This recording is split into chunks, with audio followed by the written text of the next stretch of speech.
Hey guys, welcome back to Pattern Recognition, our Fringe Rewatch podcast. Indeed, it's been a bit, hasn't it? It's been a bit, and I know I lied. I said on our feed 2 weeks ago that we would be back 2 weeks ago, and we weren't. So, here we are. The holidays and just work and life and everything in the middle has prevented us from really getting down to recording, but alas, we're here. We are here. And you can't get rid of us. So. No, and I think we got a little bit of a confession to make, though, at the same time. Or at least I do. He's all about confessing his conscience isn't clear.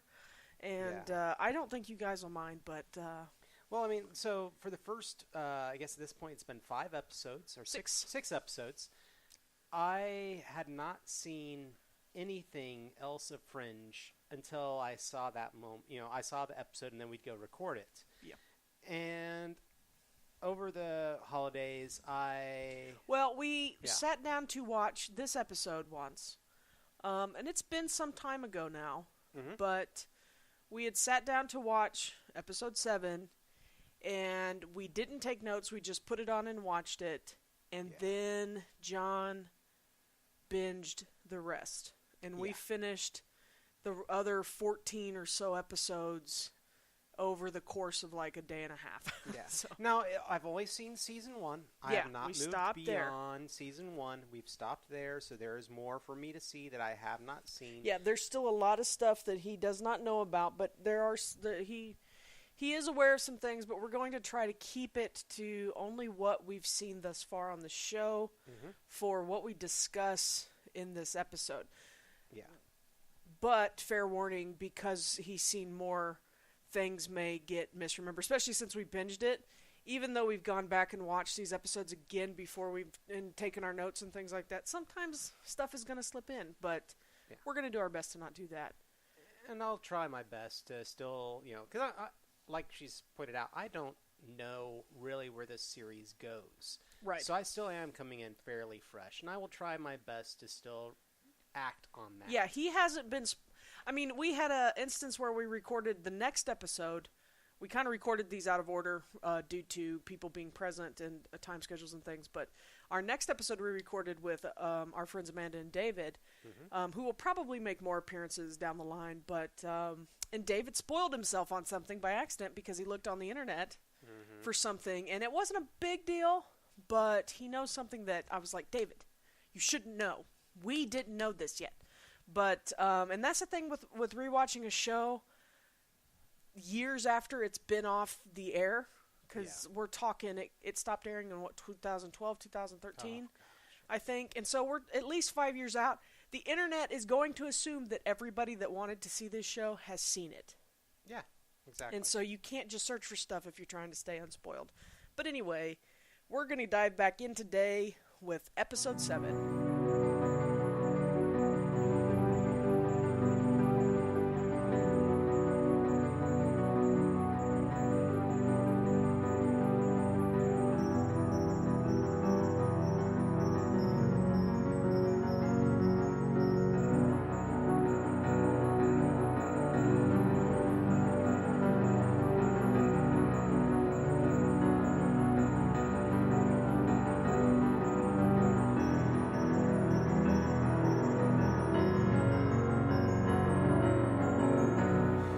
Diving back in, we are jumping in today with episode 7 called In Which We Meet Mr. Jones.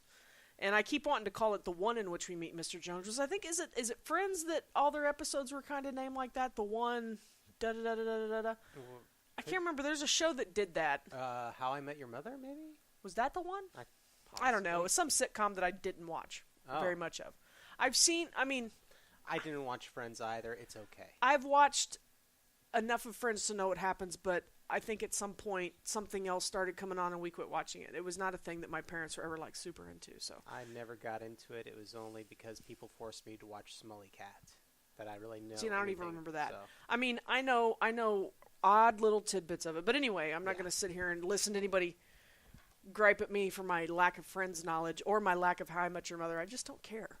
But, so this episode, In Which We Meet Mr. Jones, originally aired November 11th of 2008. So, I mean, we could talk about where we were, what we were doing. 2008, November, I had lost my job officially. I had been told that my job was being, what did they call it?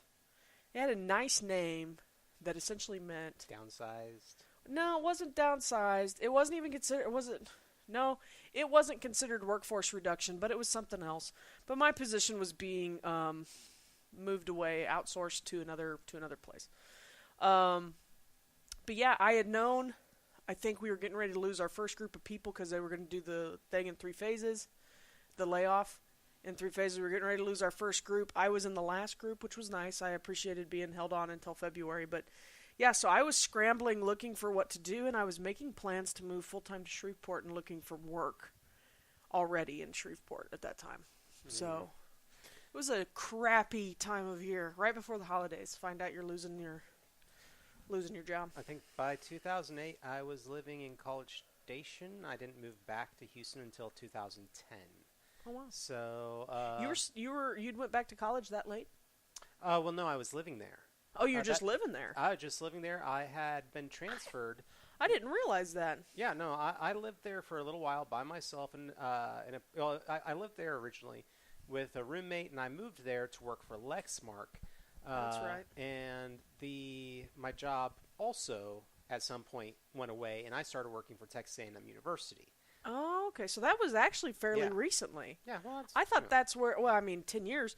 I thought that's while you were in college. No. That you did that stuff. No. I lived. I moved there with a friend because I am learning all kinds of things about my husband. Yeah. Oh wow, really? Well, no. I mean, I knew you did all this stuff. I just assumed that it was like a long time ago. 10 years ago, yeah, it was a bit of time ago. But yeah. I was thinking late 90s, early 2000s when you were in college and stuff. No, I moved back to Houston in 2010 to go to college. Oh, wow.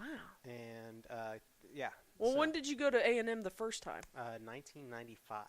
Okay, yeah. See, so I was thinking it was like back then. No, yeah. You're too busy being a punk rocker. That's very true. So. Okay. So that was November 11th, 2008 is when this aired. And so now we're going to dive into the synopsis and see what we remember. For some reason, John, or somehow his notes have gone missing from this, so he's kind of been scanning the IMDb synopsis, so his notes probably are a lot more clear than mine now. But I'm going to dive right in. We're going to try to shorten up these episodes a little bit because I feel like sometimes we go a little bit too long on these synopsis parts. And but we're going to see what happens. The show opens... Excuse me, just a second. Pardon me. Cut that out. No problem. The show opens in Weymouth, Massachusetts.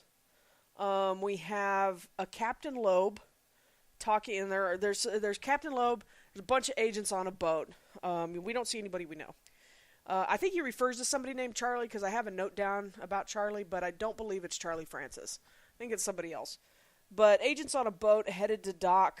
Gosh, I wish my notes were not awful. Well, essentially, when the scene starts up, it's a boat that's approaching... yeah, it's approaching a dock, isn't it? Yeah. Because there's a cube truck.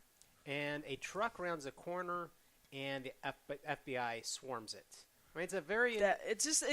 It's like a cop show opening. Yeah, very cop show opening and very much outside... And isn't it something ridiculous in the back of it? It's like stuffed animals or something? Stuffed animals. But the thing is, it's very much outside of the realm of what we've expected from the openings of this show. Because nothing weird happened immediately. Super weird happens. You get this cop drama kind of feel, and it's an empty truck. Right. And so it immediately cuts to that Captain Loeb. We learn his name is Mitchell. He's having a chat with Broyles. They seem on very familiar terms. But he says he's looking for somebody named Joseph Smith. Loeb collapses like he's having a heart attack. And so they rush him to the hospital. Yeah. They crack him open to check out his heart. And there's a creature wrapped around it. Some type of parasite is completely... wound around the heart. Yeah, which really So there was our creepy opener. Yeah, Which was much later in the thing, and quite frankly, what I would love to look up eventually, because I doubt this is something that would be a common knowledge thing, but was it, it looked like a mixture of both practical effect and CGI effect. Maybe. Because his chest opening cavity looked very much like a practical effect, but like the monster inside around the heart looked like it was it was computer generated. Yeah. Yeah, it was definitely interesting, and we'd have to look up and find out whether or not that was some sort of byproduct or hybrid of both. It would be interesting to know if this show ever did kind of combine both.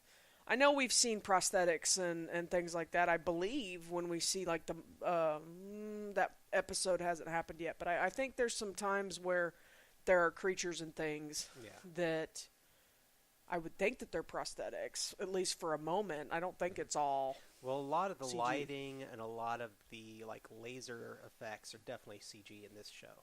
Oh yeah. So. Well, it's J.J. Abrams. Aren't all the lens flares added in post? But I don't know. But so there's our opener, and then the parasite. Let's see. I guess it immediately shoots to. I don't have a whole lot of specific notes. I was trying to be a little lighter on my note taking. Olivia and Walter arrive. The group are all there checking it out. Walter is really looking for a mint. I do remember that. His mouth was awful, and he was having a little rant about it. But he believes the parasite seems to be manufactured, and it has a root system. He would like. Oh my gosh. Well, they want him to remove it. Well, they want him to remove it, but he says that he wants to take him back to he the lab. He would like to try to remove it at his lab. I think, is this the episode where they ask him something and he's like, oh, I'd love to try. It's like something that could be it might not have been this instance, but there's some point in one of these, this episode or perhaps the next one where it's the next one where when they're talking about, could you turn this equation into music? Oh, that's it. Sorry. That's okay. Just kill my buzz. That's fine though. Either way, yes. He wants to get it back to the lab. Of course, he doesn't like doing anything anywhere that's not his lab. That is his security blanket, whether it's part of his mental health or his psychosis, or if it's just that's where all of his tools are. He knows where things, he knows where things should be. He knows the layout much better than any other location. But and of course, during that time while he's looking at it, the wife, Samantha Loeb, comes to the lab and says they talk for a moment, and she gives Olivia a page of numbers that fell out of a book or his bag from when he had been in, was it Berlin or no, Frankfurt? Yes. It was in his bag from Frankfurt. It was just a book, or just a page of several columns of numbers. Mm-hmm. So then we have, let's see, Walter says that he's found a signature within the DNA of the creature. So now he's confident it has to be manufactured, because it's like when bomb squad agents are looking at signatures they're looking at the creator signatures. But Walter finds one all the way down in the DNA of this creature. And Astrid thinks, Astrid thinks it's a code because it's just some numbers that repeat in the code. She believes it's a Caesar. I think she called it a Caesar shift. Caesar shift, yes. Which is a monoalphabetic cipher, and they talk about codes a little bit, and it's pretty cool. I find code breaking fascinating. I'm awful at it, but I always had an interest in it as a kid and as an adult, and I should probably spend a little bit more time looking into it. I could probably do it if I just... And of course, it's nice to see Astrid really take a major part in this episode, because she had the knowledge, and Olivia and Peter were both pretty impressed with her knowledge on it. But they determined the repeating code inside the DNA is ZFT, and Olivia recognizes this or suggests it because John Scott's files that she'd found in a previous episode, and she was going through all of that stuff that when he led her to the bunker or whatever, and she pulled all that stuff out. There was a case tracking out of Budapest that referred to ZFT. So she talks to Broyles. Broyles mentions David Robert Jones. Yes. Who Loeb had been investigating. Right. And well, yeah, somehow they connected the Joseph Smith. I can't remember. Was it that must not have been here yet? Well, no. She talks to. Oh yeah, that's why he was Broyles. in Frankfurt, though. Yeah, she talks to Broyles because she wants, she's got this information and maybe he has another key to it. Talking to him, Broyles basically says that Loeb was investigating a Mr. Jones who was part of a group called ZFT. And this is where we learn about a little bit more about the pattern. Mm-hmm. Which, he basically, how do you phrase it? He phrases it that there are groups out there who are experimenting on the world. The world is their experiment, and there's these groups, and ZFT is one of these groups. Right. And privately funded cells in 83 countries. Yeah. So and somehow David Robert Scott is part of that. David Robert Scott is someone David Robert Jones was somebody who'd been picked up, I believe, in London, and was arrested for. Well, it must not have been in London, but he was from London, and he was in jail. He was captured with state secrets that I guess he was trying to escape with, or something. But he's in. He was a senior fellow at Brimming Institute. But yeah, so he was quite a knowledgeable guy, doing a bunch of stuff, high level clearance, had a lot of information, and ended up getting picked up because he was trying to do something that he was not supposed to do. So, Broyles is very honest, like you can't get into him. Loeb couldn't do it, and the Germans won't let anybody speak to him. But Olivia is Olivia. Olivia thinks she has a way. So she flits off to Berlin. I think it's Berlin where she ends up landing. I don't know the. I think she does land in Berlin and goes to Frankfurt. Yeah. I don't know. But she meets distances. She meets on her way Lucas Vogel, who thinks that he might be able to get her into the Warden, at least that far. Yeah. Well, he said, I wish I could have told you, you're already in the air before I could tell you, but the Warden has said no. And he says, well, he told us not even to show up. And she's like, well, what are we going to do? And he says, we're going to show up. So, and at this time, back in Walter's lab, Loeb is not doing well. He's dehydrated. Peter picks up. He notices that the root system has weaved up into the IV PICC line. Yeah, this creature that's around the heart has this root system that has spread throughout this guy's body. Throughout this guy's body and is now going up into the IV tubes. They know that this greatly shortens the time in which he's going to be he can be saved, and there to a day, maybe a day, and which this is where the timeline gets a little weird, I think, because it's during this time, I guess we're supposed to believe that he determines this while Olivia is in the air and almost to Germany, because I guess I've never flown to Germany, but I've flown to Europe before. Yeah, I've flown to France. And from Chicago, which granted is a couple hours inland from Boston and New York and all these places, it's I'm saying a couple hours by plane. It's like a 9-hour flight to France and Belgium, and I don't think Germany's that much farther. No, easiest way I've always thought about flying to Europe is that you're spending half a day in the air. Yeah. But even with no layover, I mean, so suspension of disbelief that she gets over there and has time to wait until morning. And I know that they're farther ahead on time, so it's just all a thing. But yeah, but I guess you're not entirely sure, but it's daytime there, and at the same time there's a raid happening in America because we got that coming up. We got that coming up. Yeah, so the time it's just a weird dang. Yeah. About suspension of disbelief. Suspension of disbelief. You know, we're just going to say that it's a time warp.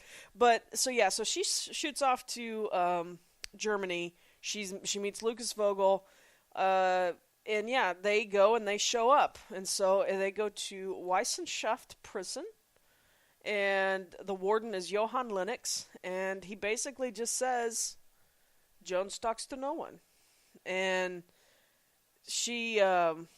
I'm trying to think. She asks the warden to pass him a note. Yeah, she gives him a note. Yeah. That's what it is. Because I apparently stopped taking notes, or it switched over to... Yeah, it must have... I didn't take notes properly at this point. But yeah, she ends up getting... Jones tells the warden, I'll talk to her for, 14 minutes? Yeah, 14 minutes tomorrow. It's like 7 a.m. But only if he can get information out of... That's right. Only if I need to talk to Joseph Smith. Well, while this is going on... Yeah.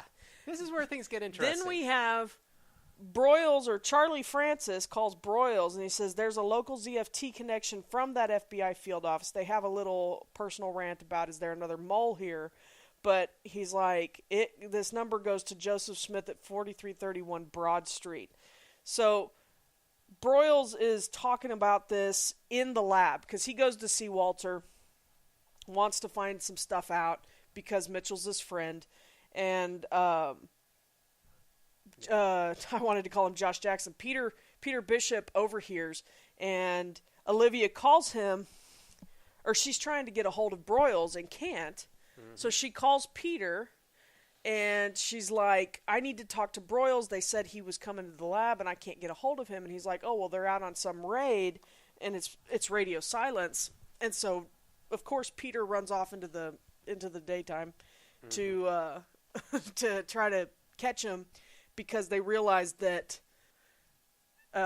which was mentioned at the very beginning in the original conversation with Mitchell and Loeb. But he's going after Joseph Smith at this address. David Robert Jones wants to talk to Joseph Smith. That's the only way he'll talk to Olivia. And so, of course, we go to this raid. Peter happens to get there just in time to see Joseph Smith shimmy out an upper floor window and start to bolt, and the cops all see him. And, of course, they're not letting Peter come in. It's the space heater. They're not letting Peter come in past the lines. Like, I don't know who you are. You need to get out of here. You need to get out of here. This is official business. All this stuff. And then the guy starts to run, and they're all yelling at him. And Peter's like, whoa, whoa, whoa, whoa, whoa. And Joseph Smith pulls a gun, points it at the things, and somebody bullet right in the head. Yep. And Peter's like, well, sorry, Olivia, he just got shot. And, So, yeah, Olivia and Lucas are back it shows them, I think, back at the airport. And she's like... there's no reason to stay because I don't have the guy. Yeah, and Peter tells Broyles, Peter has quite the quad on him to go after Broyles and be like, oh, your guys just shot your only lead, and now this is who Olivia needs, and it's like Peter gives no F's. Yeah, but Peter then gets a call from his dad, and his dad said, in Walter fashion. Yeah, Walter fashion, but keeping the conversation short, do you still have his head? Yeah. Is his head still attached? Yeah.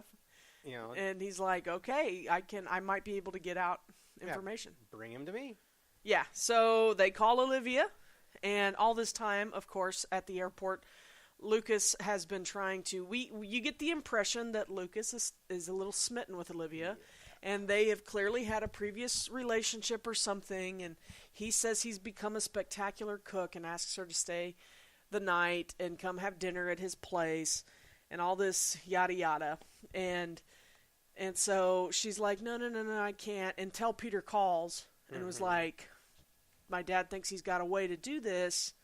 So, of course, she stays. Yeah, and she goes, but she leaves to go back to her hotel because there was a brief moment where you were thinking that her and the dude might hook up anyway. Yeah. So, but didn't happen. Peter kind of, oh well. Yeah, I was looking here. I have notes. Let's see. So when when Peter is, when Walter calls him and he says he wants the body with the head attached, after they get the body back to the lab, he basically says, he's a little disappointed because the head has been shot. And he was like, this man's been shot in the brain. Or this man's been shot in the head. And he goes, well, yeah, you didn't ask that, And he was like, well, that causes a lot of brain trauma. And he gets a little frustrated because he needs the brain to do whatever he wants to do. But he does say here, Walter first developed this method. The FBI, I think, had asked him to use the method to find some assassin, or so they had this body, and he was like James somebody, and he sits and he thinks for a while, and he's like Jimmy. They wanted me to find who killed this guy Jimmy, and Peter looks at him, and goes, Jimmy Hoffa, and he's like, that's the one. And he goes, but his brain couldn't take it. So essentially, he says that, somebody killed Jimmy Hoffa. The FBI had the body, or the cops had the body, the FBI, and they had him try to use this method, but it fried his brain, so they had to end up getting rid of the body because his experiment botched so bad. So yeah, we have another little Walter being connected to a American history event. But we also discover at this point, because he's like, my tolerance for electric stimulation is quite high, whereas yours, Peter, is very low. And Peter has this sudden realization, you used to do this to me. And the context of what they're doing in this lab is they're essentially taking a car battery and attaching it to this guy's brain. And then attaching that to Peter. Yeah, because they want to have a shared... Essentially, they want to send the thoughts to another person. But, yeah, Peter gets really grouchy-faced for a little bit when he realized that his dad used to do this to him. And Walter just seems to be like, yeah, of course I did. Yeah, why wouldn't I? Yeah, which is kind of horrifying, but... It is, but at the same time, I think that... I think Walter was very much in the moment, and it's like... It doesn't matter what I did to you before. We're trying to save people. Yeah. So it's and that's Walter. For all his flaws, psychological or anything else, he's very direct. He's very straightforward, and it's pretty much like, we don't have time to talk about hurt feelings. Let's try to save the world or whatever. Right. Which worked in this context definitely because they were under a time crunch. Yeah, they were under a serious time crunch because, again, this has got to be late afternoon, that they're trying to do all this stuff. Again, the timeline is a little weird. Germany is probably 6 or 7 hours ahead. And so then it shoots back to Olivia, who is, of course, chilling out with this guy who's playing some schmoozy music. Had some Let It Be Me by Ray LaMontagne on there. That's the one song in a show that I've ever been able to go, oh, I know that song, I have that record. But and you can tell he's trying to put the moves on. He wants to know what happened to the relationship and how he messed it up. And they start to make out, of course. And, well, she explains a little bit about John Scott without giving any names, but, of course, they kiss, and they're kissing for a bit, and it goes to commercial break. Voodoo doesn't go to commercial breaks, but the little fade out, fade back in. And, of course, good old wingman block. Yeah. Peter calls. This might actually work. And so she decides to go back to her hotel room. And which is fine, although I personally find Billy Burke a little cuter than Mark Valley, but that's a personal preference. Hey, whatever floats your boat. Whatever floats my boat. But yeah, so Peter thinks Walter has figured it out. So we jump to the prison at next morning. I guess I have 8 a.m. next morning. And at this point, which if it's 8 a.m. in Germany, then it has to be middle of the night where they are. Yeah. And this is where we really get into a lot of quick scene changes and shifts as essentially... it just goes back and forth a lot. She gets a brief meeting with Jones, but the thing is that she will be asked a question that she has got to provide information for. Right. The way she presents it to Jones. So she gets to meet him. And the way it's presented is you can ask questions of him, but you will relay your question to me. I will ask the question. He will give an answer, and I will tell you what the answer is. Yeah. And so it's this whole telephone game kind of thing, but Jones doesn't seem plussed by it for the most part. Now, Jones is a cool cat. The guy is just I don't know how to describe him, so self-assured of himself. I think at one point he's like, my people are loyal to the end. How can you say the same for yours? And yeah. No, David Robert Jones, I have so much that I want to say about, but he's just skeevy to me. Just reptilian? Yes. Somebody else is used that's the term, and I keep forgetting it. But yes, he's very reptilian. He has this very just snaky presence. He, him having a little tongue flick would be like the only thing that's missing. Yeah. Kind of Hannibal Lecter-like. I mean, yes. That would be a comparison, or that might be what. Predatory. He kind of has the same fascination with Olivia that Hannibal Lecter had with Clarice. It's just very. It makes my skin crawl a little bit. His voice. The parallels are very shocking. Now you mentioned that. Yeah.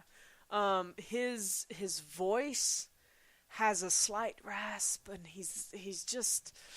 I don't know. He plays this villain very well. And John knows, so I can say this, and I'm sure some of our listeners have seen the show, but he does continue to play a part for a time in the show.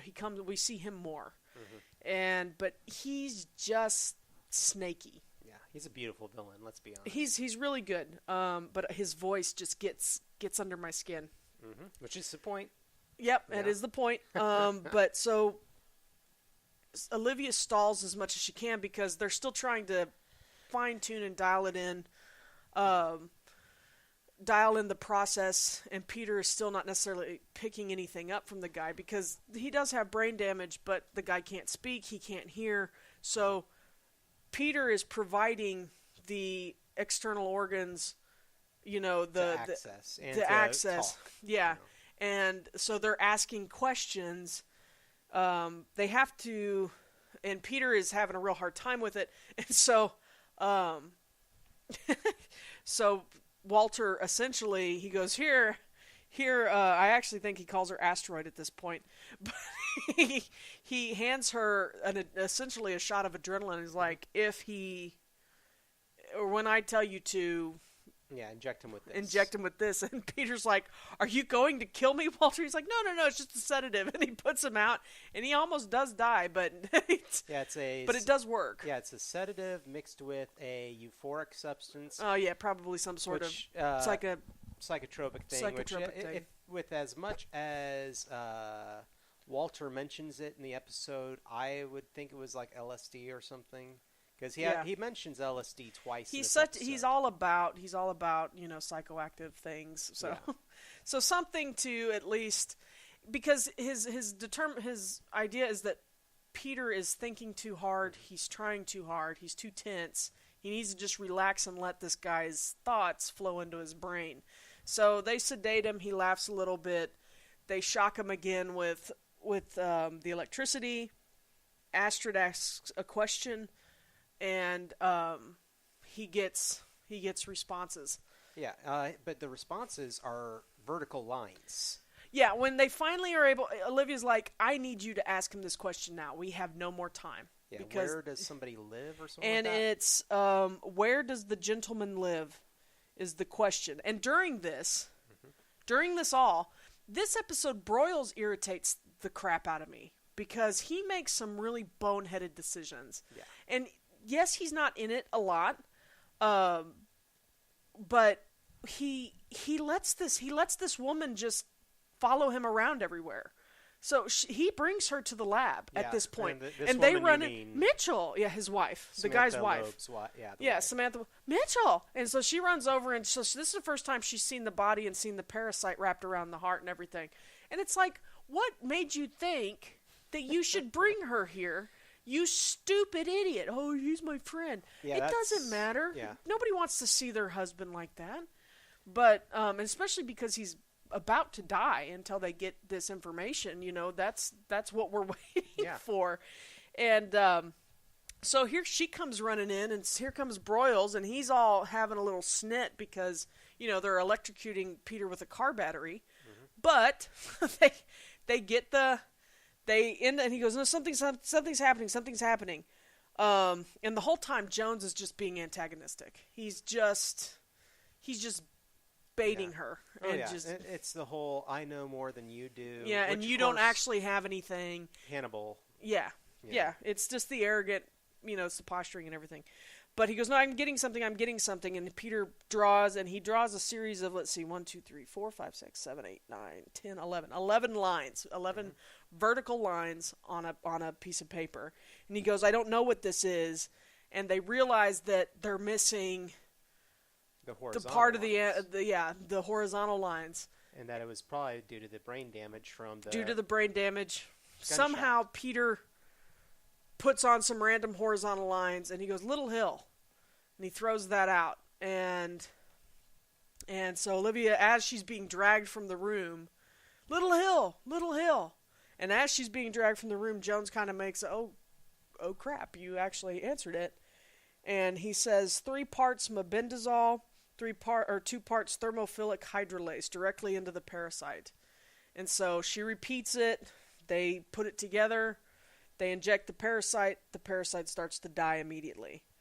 So yeah,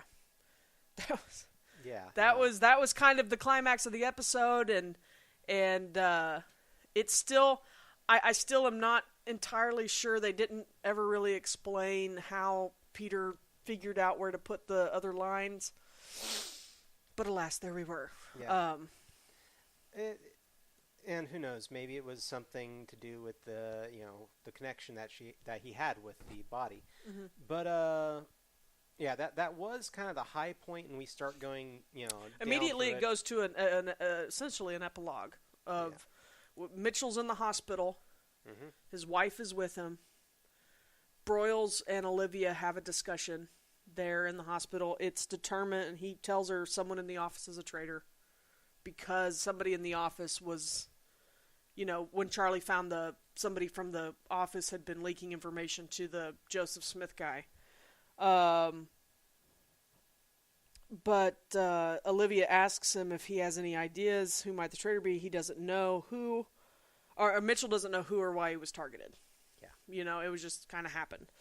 But this is where we get to see Broyles, even though he makes some really stupid, decisions off camera in this episode. This is the first episode, I feel like, where we get him, where he actually compliments, he gives credit to Olivia. And because Olivia's being Olivia, and she's talking about things that she wants to do next, and we got to figure out how this happens here, and what is the connection to ZFT and David Robert Jones and all this stuff. And he basically says, "You're never satisfied." And essentially, they talk for a moment more, but the conclusion is your dissatisfaction is what makes you so damn good, and I'm proud to work with you. Essentially, so we finally get Broyles and Olivia on the same page. He sees her on his level. Yeah. And I know that we've been getting kind of hints of that because he's been very open with her about the pattern. I mean, there was a point where she's like, no, I need to know. What?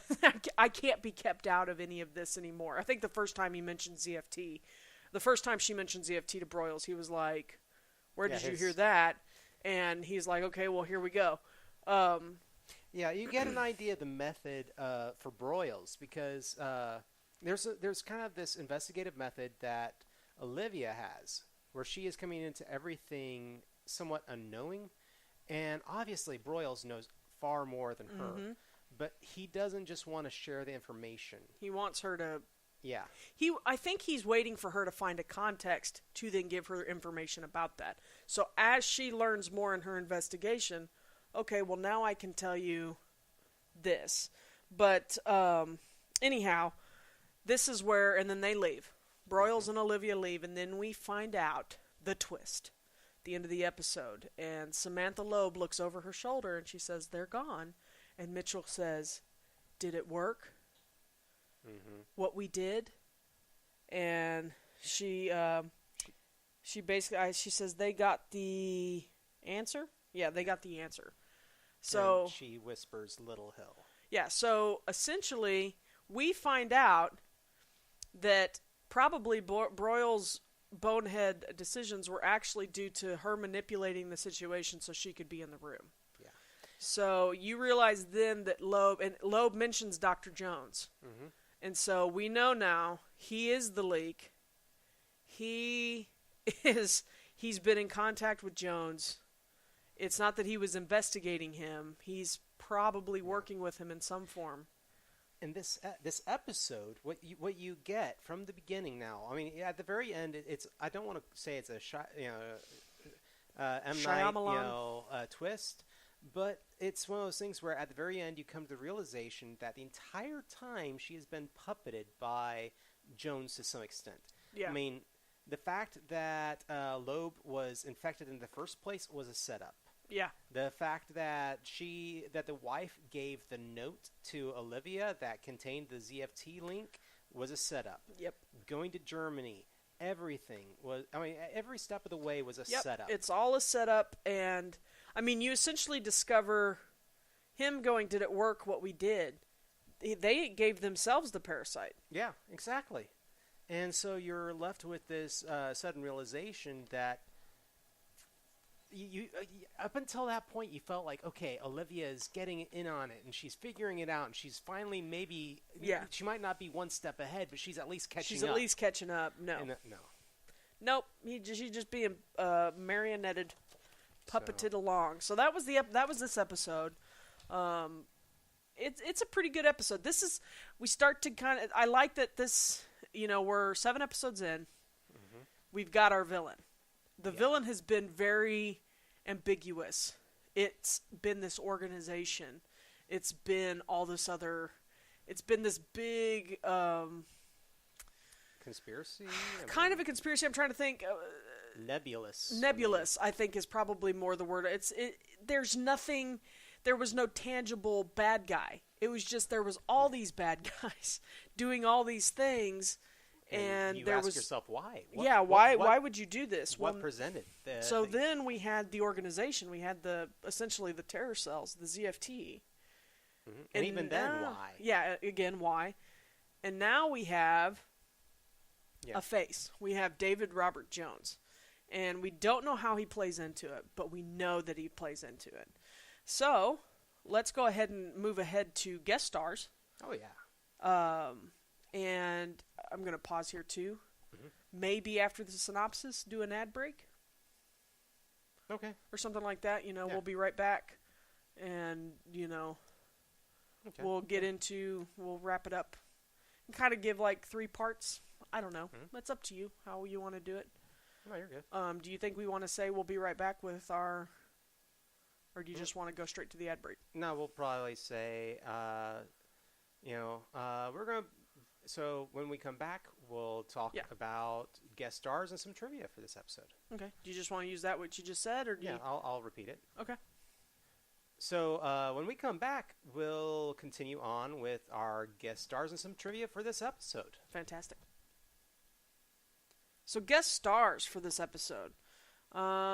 You've got a list here. I guess we'll start with... I'm going to go a little out of order from the list that you have, just based on when we meet these people. We have Mitchell Loeb, played by Chance Kelly, who you'd said had been in several things. Yeah, no, he's a face that you recognize, but you never know his name or he's what else one of those guys, kind of like Brian Thompson the other night. He's one of those... Brian Tomlin... Is it Thompson or Tomlinson?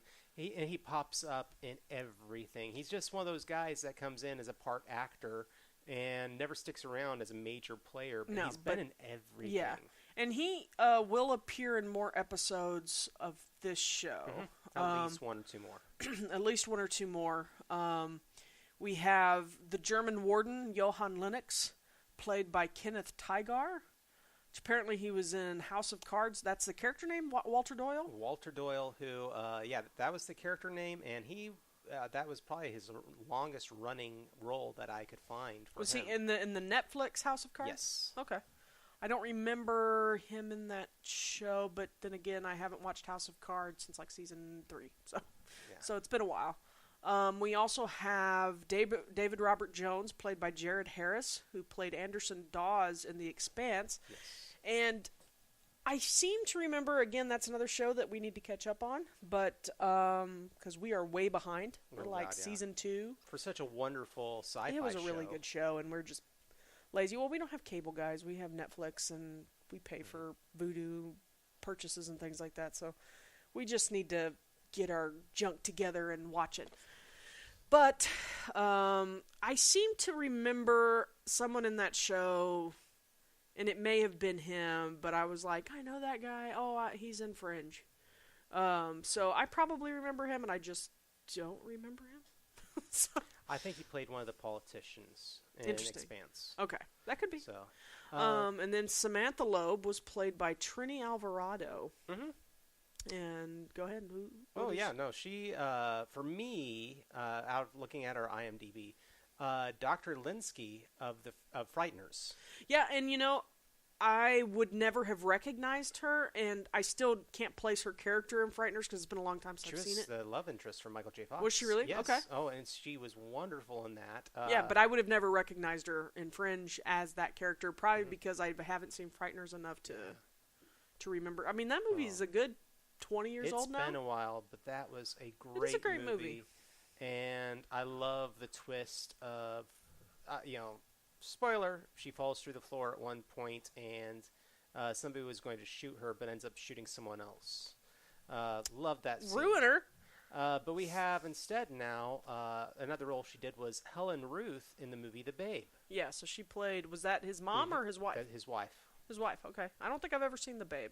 Yep, with, what's the gentleman's name from Roxanne? Goodman? John Goodman? Yeah, John Goodman. Oh. I remember when it came out. And I'm a baseball fan. I just don't, I guess I haven't seen a lot of baseball movies. I mean, I've seen a lot of baseball movies. Yeah. Seen the ones that are my favorites, like A League of Their Own. League of Their Own, Field of Dreams. Kids baseball movies like The Sandlot. There's a movie where Kevin Costner plays a pitcher. There's a lot. That's a great one. Well, Natural is the old one with Robert Redford. The Natural is Robert Redford. Kevin Costner's in a lot of baseball movies because he's a baseball guy. There's also The Rookie with Dennis Quaid, which is a good movie. What is the one where he is a pitcher? It's not Bull Durham, is it? I think it might actually be called The Game. Well, in Bull Durham, he was a catcher. But the one where he's a pitcher, is that also where he's like... It's his final game that he'll ever play, and it's a wonderful, wonderful movie. But anyway, that's neither here nor there. I mean, I love that movie, and it's a great thing. Does he have a love interest in that movie? He has a wife that he's going to go home to at the end. That's at least the feeling. Okay, I'm thinking of a different movie. It's like this is the last hurrah for him. Well, anyway, sorry. Yeah. Baseball movies have nothing to do with this episode. But let's move on to trivia. We have, let's see here. Yeah, the prisoner in Germany that Olivia needs to question, David Robert Jones.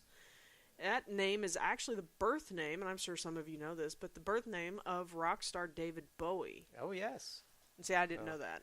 Yeah, honestly, I didn't know that either. But, hey, there are so many little... Are you a Bowie fan? I am a Bowie fan. Do you know more of his music besides what, is in the Labyrinth? Well, everybody is a fan of the Labyrinth, and I will never fault anyone who is only a fan of David Bowie for those few things. Ground Control, the Major Tom.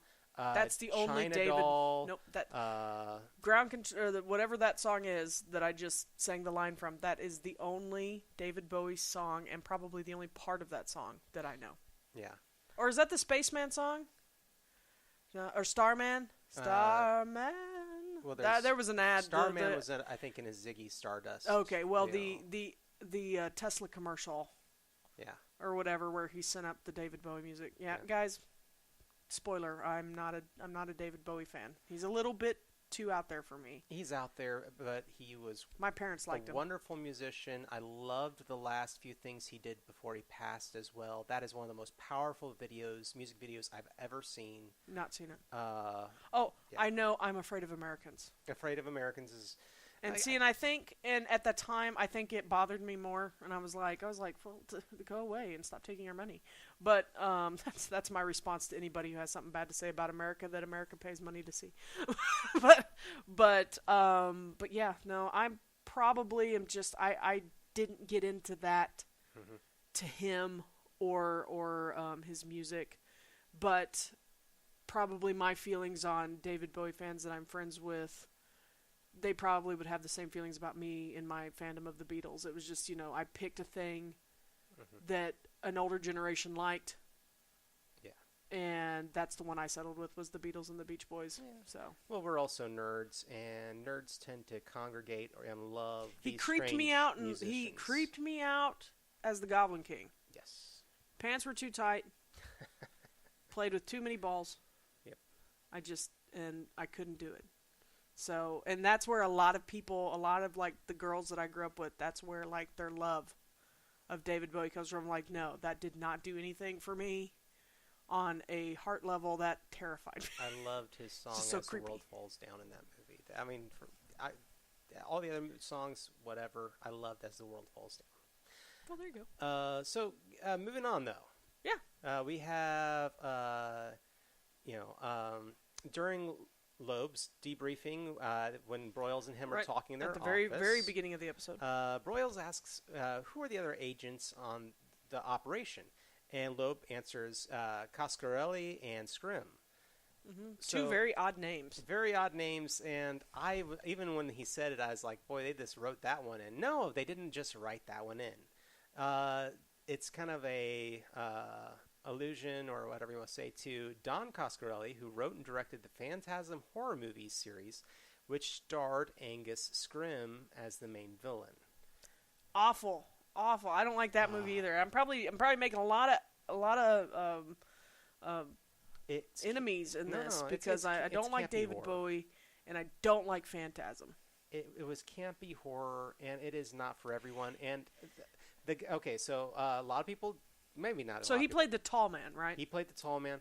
The gentleman who played the gas station attendant, who they drive off at the end of the movie, he actually you're getting into parts of the movie that I have long since forgotten. He bought the rights to the Phantasm series and has continued the Phantasm series through movies 5. So he actually the guy that was an actor in that has kept that series going. Just a little trivia toss out there. Well, that's fine. I mean, it's indie. It's not going anymore, is it? No, it is. They made a movie in the last 5 years. Oh my gosh! Yeah. Let it die. Yeah. Let it die and be compacted into a tiny thing. So let it die and be taken to another dimension to be compacted into a tiny little dwarf gnome thing that. Whatever. I just remember what is the ball called? Isn't there a big silver ball that... There's a silver ball that has a drill on it that bores into people's heads. And is there somebody lose a finger? Probably. All kinds of crazy I just remember, isn't that also the one where the kid he tapes a shotgun shell to a hammer with a thumbtack on it, and so he hits it. Yeah. And it shoots through the door, or shoots the doorknob off, or something. I don't. Yeah. See, that's what I'm saying. See, the things that have stuck in my mind are the things that you want to forget about it to remember that it's a good movie. And I'm just like, no, this is what makes it a terrible. I know it's not a good movie, but campy 80s horror was a thing, and 80s movies in general were campy, and I love my camp. That's just who I am. No, that is true. You are the schlock horror guy. Yeah. Horror. Let me pronounce that better. So moving on. Yeah, the prison in which David Robert Jones is being held is the Wissenschaft prison. And I'm probably saying that wrong, but Wissenschaft or Weissenschaft. Mm-hmm. is the German word for science. Yeah, so he's being kept in the science prison. He's being kept in the science prison where all science goes. No, yeah, so interesting. Was it spelled that way? It was. I looked up a little bit of trivia on it, and it turns out that in the show they were mispronouncing it themselves. Say Weissenschaft. Yeah, and so I never looked up how to properly pronounce it, but I was like, okay. So we're probably messing it up. We're not doing it on purpose to offend anybody. We're just our accents and our understanding of foreign languages is pretty. I do not pretty speak subpar. German. I took a quarter of German in 7th grade. Whenever I see a sign and I'm a quarter something German. Yeah. Or a little piece of paper, I always figure there's got to be something more to it, especially in this series, because that's been the case. Yeah. We actually looked up the the name on the door to the interrogation room that David Robert Jones and Olivia meet in, and John was like, "Oh, I wonder if it means something weird," and it did mean something weird, like when you looked it up. Yeah. But then it was like, no, in this context, it means. And when written this room, it simply means interrogation room. But it was some really long. Well, there is that meme that's like, all these languages are so pretty, and then German, it just sounds angry. It looks angry. But anyway. Yeah. So The Observer, we did see The Observer. Mm-hmm. I saw him while we watched it the first time. And he is exiting or going through a set of glass doors as, this show is famous for doing the large, like the location or the setting name intermixed with the location as it pans down. And so when it said Berlin Airport, it panned down, and he was in a group of people coming through some glass doors, and you go inside, and Olivia's there meeting Lucas. So he's somewhere in the airport there. Mm-hmm. And then the glyphs deciphered in this episode is the glyphs at the ad breaks is codes. Yeah. So we have a little nice point to the DNA signature, and then the codes from the page of numbers from Frankfurt, ZFT. So very interesting, very interesting. We've got Astrid's skills represented there. Yep. And Walterisms. Yep, our favorite. Some of his stuff was a lot. Like the first handful of episodes had some really good Walterisms. He's still funny, but a lot of his stuff that he says is in context. Mm-hmm. And it's hard to pull out a funny Walter line and just throw it up there and it be funny. But we do have Broyles asking him at one point. I'm going to go through a few because we pulled out a few Walterisms. I like this first one. Yeah, Broyles is telling him, "I'm hoping you can help. The man lying in that room is not just a colleague, he's a friend." And Walter, this is in the very beginning, he's like, "I see. Do you have any mints?" Because he's still hung up on having bad breath. And so he wants mints, he wants gum, he wants anything. And so here's Broyles trying to be all serious, and we have, "Do you have any mints?" And then another one later on to Broyles. Excuse me. When Broyles is trying to get information about what they've learned about the parasite and how is Mitchell going to be okay and what's going on, Broyles wants an update. And I think he thanks him. Mm-hmm. And he's trying to I really appreciate the work that you're doing, and, you've helped us out a lot. And Walter just looks up at him and he says, "I had a fruit cocktail once in Atlantic City. Now, I'm not a fruit cocktail sort of guy." Yeah. So and Broyles just, there's this part of excuse me. He goes and talks to Peter. Yeah. If I didn't know better, and if I were the writer, I'm going to toss that out there.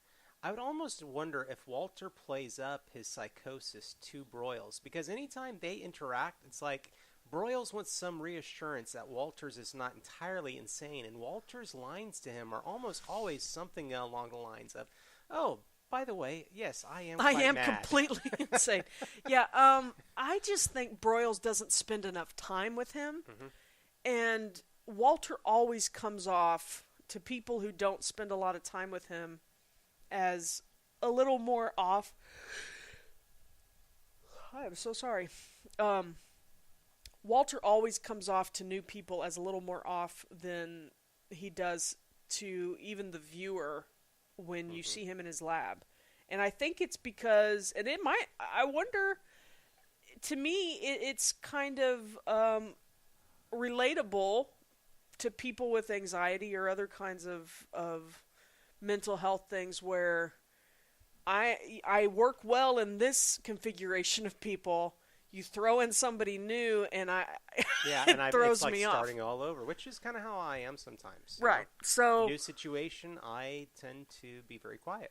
Right, and Walter knows Broyles is the boss essentially, and I just don't think they have a good relationship. And Walter doesn't really have a whole lot to say to people that he doesn't think need to have a lot said to him.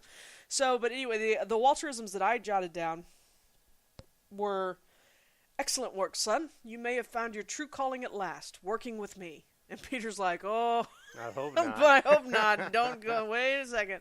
And then the other one is, we might have to start a list now because he's starting to use all of his mispronunciations of Astrid's name.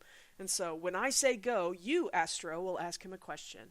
And we have Astro and Asteroid were the Astrid mispronunciations in this episode. So, and I think it's nice because he always referred to her, I believe, as your friend or the agent, the other agent, or girl, because he gets real upset with her at one episode. I don't remember what episode that was. I think it was either the second or third episode where she actually asks him, "And what's my name?" And he stops for a moment. Agent Farnsworth. And then he finally says, and she's like, "Very good." And the look of appreciation on his face that he remembered something. Yeah. But it's obvious. I guess it's going to be a running theme of her name and him trying to get it down and whatever. But I actually really enjoy their interactions. Yeah. Oh, me too. They are easily one of my favorite pairs. With their interactions, and just because she at first is completely flummoxed by this mad scientist kind of guy, and eventually she falls into the work really well. She digs in, she finds a stride with him, and because she works with him all the time. Yeah. She is the agent that's always present. And they become I believe they become very good friends. Even if he mispronounces her name, it shows that he's trying, at least he's calling her a name. And it's a cute relationship, and it only gets better, in my opinion. Oh, yeah. But, so that was episode 7. Episode 7, in which we meet Mr. Jones. And we will be back next Friday with episode 8, The Equation. And we will have some guests on that show, as we mentioned earlier. And hopefully we'll have guests more often. But if you have any comments or suggestions or anything that you would like to add, please reach out, passionerdly@gmail.com. Find us at passionerdly.com and on social media under Passionerdly PDS. Anywhere you can get information, Twitter, Instagram, we're on Facebook, we're on all the places. There are links in the show notes to find us. And we will talk to you guys next week.